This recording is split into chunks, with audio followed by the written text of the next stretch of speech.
Pramod ji gave in precedence to that Pramod Tiwari.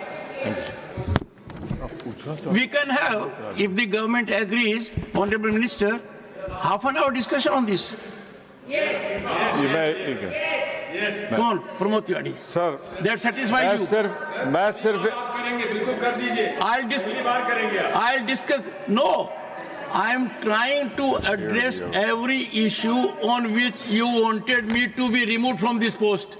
One was half an hour discussion. Sir. I'll come one by one to all of them. The credit goes to us then, sir. The credit goes to us then.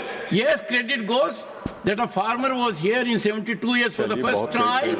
You stole the credit for removing him. Pramod Tiwari ji. Sir, मैं माननीय मंत्री जी से ये जानना चाहता हूँ आपके माध्यम से एक डेटा देते हुए कि लंदन जाने का दिल्ली से किराया इकोनॉमी में अगर समय से ले लिया जाए तो 24,000 कितना है? 24,000 जाने का।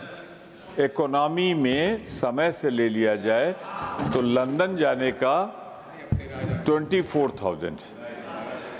चेन्नई से प्रयागराज जाने का किराया 53,000। Importance of Prayagraj. Sir, Calcutta से प्रयागराज आने जाने का 35,000। हैदराबाद, मुंबई और दिल्ली से यात्रियों का किराया 47,500 रुपए। बेंगलुरु से प्रीमियम की बात कर रहे हैं? Economy economy in at what time? What time मतलब आगे तो रोज तो ऐसा नहीं होता है। मैं फिर आपसे कह रहा हूँ महाकुंभ के दौरान, महाकुंभ के कारण, महाकुंभ के 144 साल के बाद आया है। तो ये सरकार आस्था और सनातन में विश्वास करती है या लूट में विश्वास करती है? यानी महाकुंभ के नाम पर जनता की जेब पे डकैती डाली जा रही है। अब आप प्रश्न पूछिए। Let the honourable member ask the question. Prayagraj का किराया क्या होना चाहिए? क्या मैं माननीय मंत्री जी से जानना चाहता हूँ, मेरा सवाल तो सुन लीजिए कि ये, हाँ वही मैंने कहा, मैं यही कहना चाहता हूँ, क्या माननीय मंत्री जी से मेरा अनुरोध है कि धर्म के नाम पर लूट बंद कर दें, सनातन के नाम पर लूट बंद कर दें और इन किराए को सब्सिडाइज करेंगे या नॉर्मल दिनों के जो किराया है उससे ज्यादा से ज्यादा डबल वृद्धि। प्रमोद जी, आप तो प्रयागराज के निवासी हैं जी, थोड़ी सनातन के लिए पाचन शक्ति बढ़ाइए। Honourable minister. सर, एयरफेयर्स का पहले भी बताया था डिमांड ड्रिवन है। अब लंदन की प्रयागराज की बात हो रही है तो आपने उत्तर तो दे दिया है sir. Prayagraj is more important than London, that is why more people going there and specially this is a 144 years event, sir. It's a very special event for not just the Hindu people or Indians, but all over the world. People are trying to come there to one location. Crores of people are trying to come to one location, sir. So you can already see the demand. And I'll let you know what the government has done in terms of improving the capacity and infrastructure over there, sir. What used to be 6,700 square meters of terminal capacity there, in record time we have increased it up to 18,000 square meters, and what was connected to only 8 destinations before, we have increased to 15 destinations, and the movements of aircraft, what was 18, and we have increased up to 46 daily connectivity from that place. And this is the support that we are trying to give to the people who want to come to Prayagraj, sir, and this is just for these 45 days. And people who are talking about fares, if you look after Feb 26, it is 4,000 rupees only if you want to go. But this is a special event, and you have seen multiple times when these kind of situations arise, where there is a demand to go to a certain place in that certain location. And in fact, the member has also mentioned that समय सीमा पे लेते हो, time पे लेते हो तो जरूर वो उसका कम होता है, वो हर जगह होता है sir. It's a demand driven market. And we want to ensure, as much as we want to give the affordability to the passengers, the airlines also should be there. Imagine a position where the airlines are going bankrupt and out of the aircraft fleet, then how are we going to move the passengers? So it's a very sensitive balance that the government has to take up, and that approach is being followed. And whenever, and I've assured before also, sir, whenever there feels to be something which is totally outrageous, then the government is intervening, government is talking to the airlines, we are sensitizing them, and we are ensuring that the fares are all reasonable. Thank you, sir.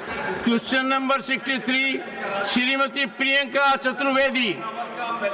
Sir, question number 63. Honorable Minister. जवाब सभा पटल पर रखा गया है। Supplementary number 1, Shrimati Priyanka Chaturvedi. Sir, जो जवाब रखा गया है वो एक सेंटेंस है, no such scam of 2018 worth 6,000 crore involving large companies has been reported to ministry of coal. Sir, आश्चर्य होता है, 2014 से पहले कोल स्कैम का कहा जाता था, अब स्कैम में को देश सेवा का जामा पहनाकर बचाया जा रहा है। So sir, the question is this, is it true that a certain large conglomerate had misreported the calorific value of coal and overcharged the Tamil Nadu Generation and Distribution Company? And if true, what action has been taken against the conglomerate and the third-party testing agency that manipulated the calorific value? Honorable Minister. आदरणीय अध्यक्ष जी, honourable chairman साहब, माननीय सदस्य जो प्रश्न पूछा है इसमें कोल इंडिया के नहीं तो government of India coal ministry का कोई स्कैम अभी तक नहीं आया है। इसमें कोई स्कैम के बारे में बताया नहीं तो कोई कंपनी के बारे में बताया। प्रश्न में आप भी देख सकते हैं अध्यक्ष जी, कोई इसमें क्लैरिटी नहीं, इसलिए हम बराबर जो दिया है बराबर दिया है। Second supplementary, 1 second.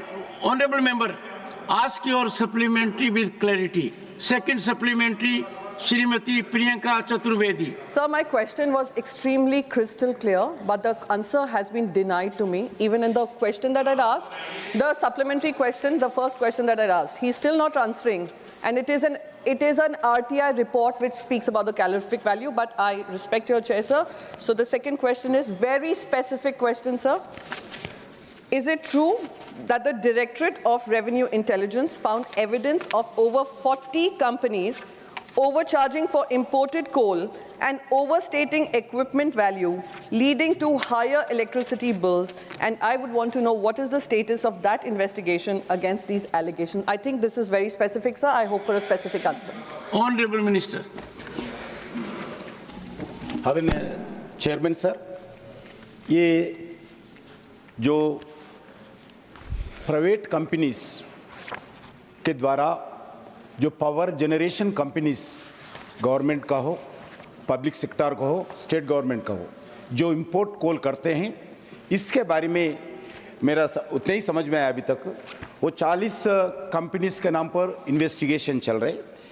ये प्रश्न जो वर्तमान सप्लाई पॉलिसी के अनुसार कोल को ओपन जनरल लाइसेंस में है, OGL बोलते हैं, इसके तहत सिंस 1993 से ये पॉलिसी है।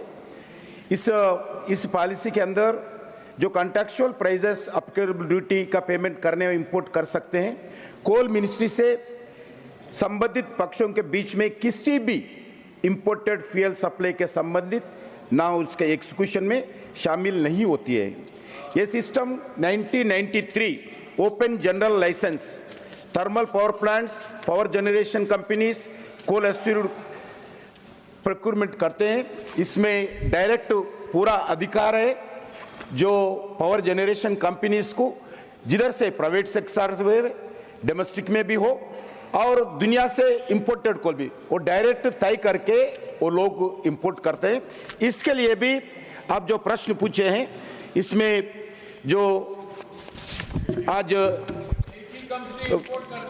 जो क्वालिटी कंट्रोल ऑफ इंडिया, मैं जवाब देने के बाद पूछो, बिल्कुल मैं जवाब देने को तैयार हूं साहब, मैं जवाब देने को तैयार हूं। Honorable Minister. ये मिनिस्ट्री से कोई संबंध नहीं है, ये बिल्कुल स्टेट गवर्नमेंट का जो तो पावर कंपनी का है। इसमें कोल इंडिया नहीं तो कोल मिनिस्ट्री कोई इसमें रोल प्ले नहीं करती है। अभी तक एक भी हमारा कोई कंप्लेंट इन्वेस्टिगेशन का अभी तक हमारा तरफ से कोई किया नहीं। Third supplementary, Shrimati Ranjeet Ranjan, in the Council of States from state of Chhattisgarh. That has the relevance. Go ahead. धन्यवाद अध्यक्ष जी। मैं आपके माध्यम से मंत्री साहब से पूछना चाहती हूँ कि हसदेव कोयला खदान छत्तीसगढ़, क्या है कि उसके लिए लगभग 8.5 लाख 8.5 लाख पेड़ कटने का प्लान है, और आज की तारीख तक कितने पेड़ कट चुके हैं, और क्या ये हमारे एनवायरनमेंट के लिए कितना घातक है, और क्या ये सही है कि आज की तारीख में हमारे पास इस देश में 80 साल का कोयला उपलब्ध है